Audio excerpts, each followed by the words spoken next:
어젯밤부터 충청과 남부지방 중심으로 내린 집중호우로 산사태가 발생하고 도로와 시설이 침수되는 등의 피해가 속출했습니다. 관련 내용 포함한 날씨 소식, 맹소영 웨더 커뮤니케이션즈 대표와 이야기 나눠보겠습니다. 안녕하십니까? 네, 안녕하세요. 예. 이틀 전만 해도 밤에 잠들기 힘들 정도로 무더운 날씨였잖아요. 삽시간에 기온이 뚝 떨어졌고 지금 전국적으로 비가 내리면서 곳곳에 호우특보가 내려졌는데 현재 비가 가장 집중되는 지역은 어디고 비구름이 어떻게 이동하는지 알려주시죠.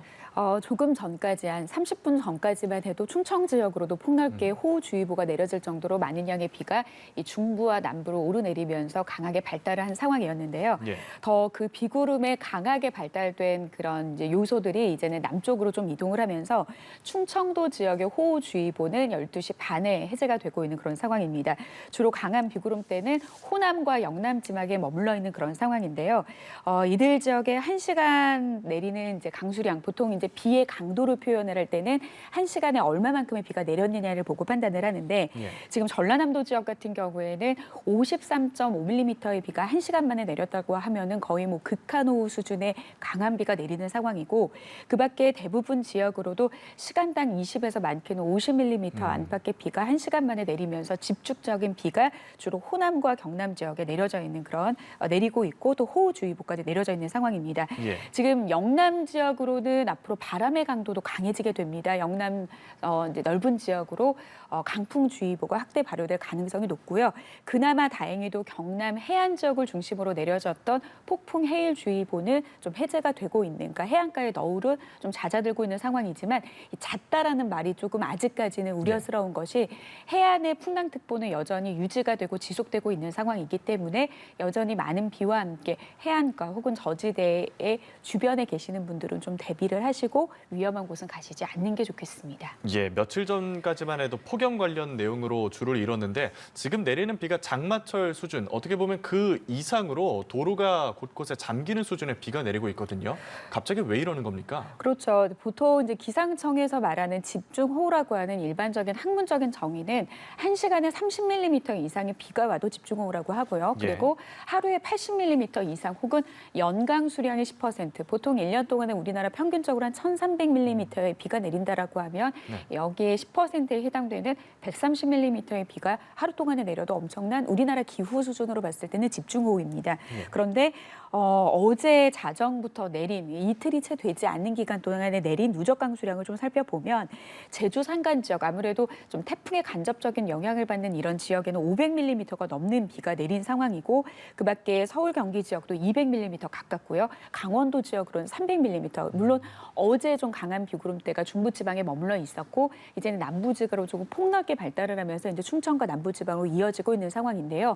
사실 이맘때 이렇게 비가 내리는 것은 그렇게 이례적이지는 않습니다. 하지만 태풍이 올라오면서 공급되는 수증기와 만났다라는 점, 그리고 그동안은 좀 북상할 기미를 보이지 못했던 북쪽의 찬 공기가 갑자기 내려온 데다가 그동안에 앞서 말씀을 하신 것처럼 밤에도 덥고 낮에도 더운 상태가 이어졌다라고 하는 것은 우리나라 주변에 굉장히 폭넓은 지역에 덥고 습한 공기가 머물러 있던 상황이었거든요. 그런데 결국에 이렇게 강한 비구름이 내리는 그 이유, 그러니까 비구름이 강하게 발달할 수밖에 없는 것은 극과 극인 공기가 얼마나 부딪히느냐의 차이인 겁니다. 그래서 찬 공기가 이맘때 내려와 줘야 되는데 워낙 막혀 있다가 한 번에 좀 약간 한파라고 하긴 그러나 찬 공기의 벽이 좀 뚫려진 상황에서 우리나라에 강력하게 머물고 있는 덥고 습한 성격이 다른 공기가 부딪히는 과정에서 굉장히 강한 전선이 형성됐다라는 점, 여기에 마치 남쪽의 지원군처럼 태풍에서 유입되는 덥고 습한 수증기까지 유입됐기 때문에 강하게 비구름대가 발달할 수밖에 없는 그런 상황입니다. 예,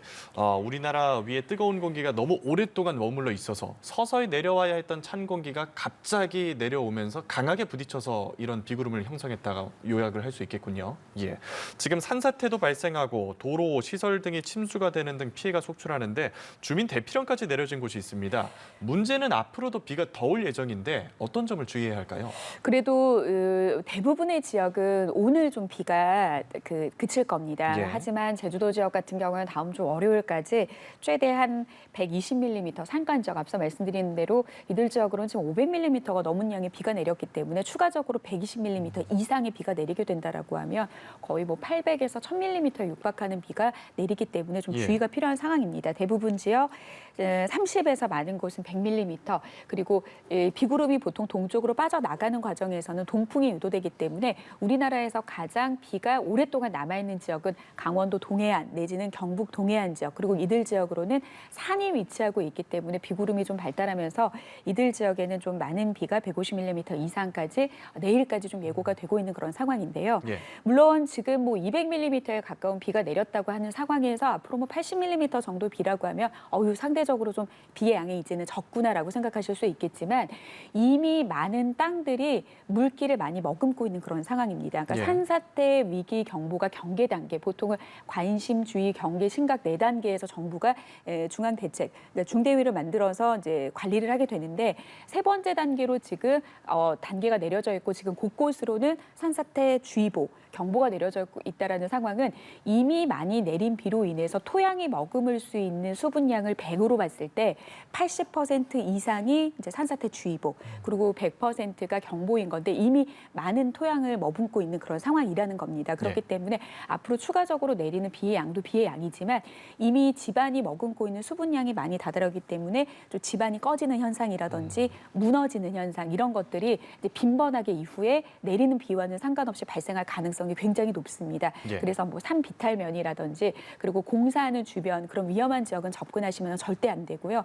그리고 지금은 이제 대조기라고 해서 조수간만의 차가 가장 높게, 그러니까 결국에 바닷물의 높이가 가장 높아지는 대조기를 주말까지 맞이하고 있는 그런 시기까지 겹쳤기 때문에 해안가 주변에 위치한 이 지역 같은 경우에는 절대 주변에 뭐 해안 도로라든지 이런 지역 위험한 곳에는 절대 가시면 안 되겠습니다.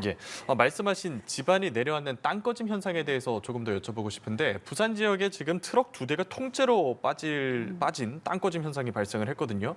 이렇게 비가 많이 내리면서 땅꺼짐 현상이 자주 발생하는 이유는 뭔가요? 그럴 수밖에 없겠죠. 아무래도 비가 내리게 되면 이 물이 가지고 있는 밀도, 무게가 어마무시합니다. 그래서 뭐 겨울철 같은 경우에 눈이 내렸을 때 비닐하우스가 그냥 폭삭 주저앉은 정도, 거의 뭐 트럭 한두 대가 비닐하우스 위에 있을 정도로 머금을 수 있다라고 하는 것은 물론 눈무게와 물의 무게, 굉장히 밀도로 인해서 무게가 많이 일어나기 때문에 전에 최근 같은 경우에는 꼭 비가 오지 않더라도 싱크홀 현상들이 주변 곳곳에서 나타나고 있는데 이것은 비단 뭐 비가 내렸기 때문에 문제만이 아니라 주변 지역에 인위적으로 뭐 공사를 했다거나 여러 가지 어떤 원인을 찾아볼 수 있습니다. 그런데 그런 상황에서 많은 양의 비가 그것도 골고루 내려주는 형태가 아니라 한꺼번에 내려주게 되면은 이거는 도로를 위해서 거의 밀어붙이는 그런 상황이기 때문에 당연히 지반이 약해질 수밖에 없는 그런 상황이라고 좀 보시면 될 것 같습니다.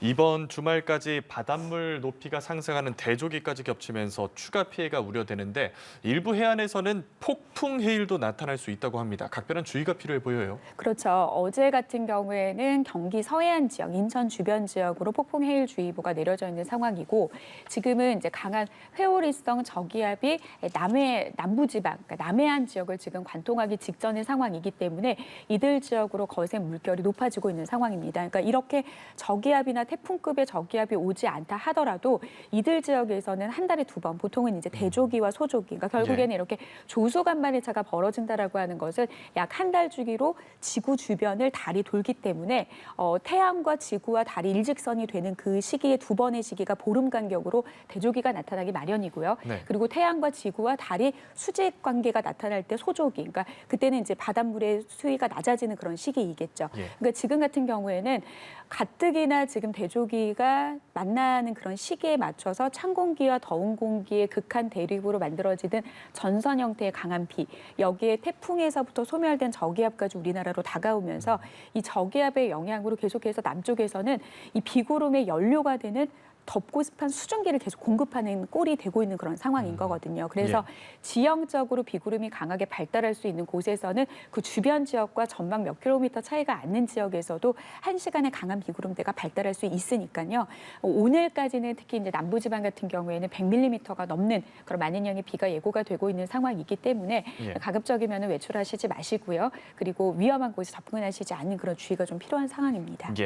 오늘 낮 최고 기온은 한편 20에 20에서 30도 사이로 다소 폭넓게 예보가 돼 있는데 더위가 비가 내리면서 누그러지긴 했지만 그래도 평년 기온보다는 여전히 높은 기온을 나타내고 있습니다. 선선한 정말 우리가 예년 때 느낄 만한 그 선선한 완연한 가을 날씨는 언제쯤 느껴볼 수 있을까요? 우리나라 같은 경우에는 감각어가 발달했기 때문에 차가움을 나타내는 정도가 굉장히 다르잖아요. 맞아요. 뭐 서늘하다, 선선하다, 싸늘하다, 차갑다. 맞습니다. 근데 모르겠습니다. 저는 밤 동안의 공기가 선선하다, 시원하다라기보다는 차갑다라는 그 느낌이 어제는 훨씬 더 차가웠어요. 컸거든요. 그런데 아마 많은 분들이 그래도 늦더위가 폭염이 남아 있습니다라고 말을 하면 공감하시는 못할 겁니다. 왜냐하면 너무 9월과는 어울리지 않은 8월 초에 온열 질환자 수가 급격히 증가했던 그 8월 초보다도 더운 날의 날씨가 최근 근래 추석 연휴 동안에 나타났었거든요. 그러니까 그때보다 기온이 떨어지는 내림폭 차이가 낮 최고 기온과 일 최저 기온의 차이로 봤을 때는 거의 뭐 20도 가까이, 20도를 넘는 지역도 있습니다. 그렇게 큰 기온폭에서 떨어졌기 때문에 이 더위에 대해서 선선해졌다라고 느끼는 체감적인 거는 사실 평년 기온과 비교를 했을 때는 많은 분들이 와닿지는 않을 겁니다. 예.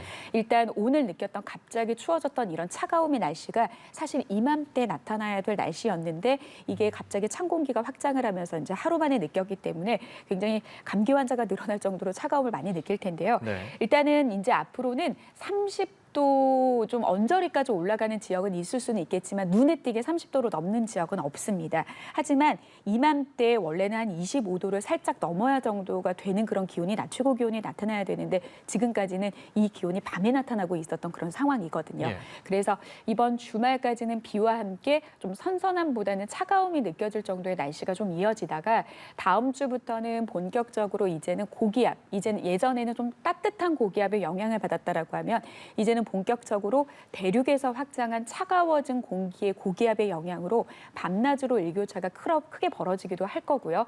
물론 낮 동안은 맑은 날씨로 인해서 일사가 더해지면서 낮 기온은 27도와 8도까지 오르기는 하겠습니다만 이 기온이 이맘때 나타나는 날씨보다는 한 2, 3도 정도 높다라는 점. 하지만 이번 주 우리가 추석 때 겪었던 날씨에 비한다라고 하면은 좀 살맛 나는 날씨다라고 느끼는 그런 날씨가 이번 비가 그치고 나면은 좀 나타날 것으로 보입니다. 아무래도 어제 비가 내리면서 날이 좀 선선해질 거다 했는데 비가 너무 내리면서 춥기까지 하니까 이러다 여름 다음에 가을 삭제되고 바로 겨울 오는 거 아닌가 이런 걱정도 하신 것 같은데 그래도 우리가 단풍 구경 즐길 수 있는 가을이 오기는 온다는 말씀이신 거죠?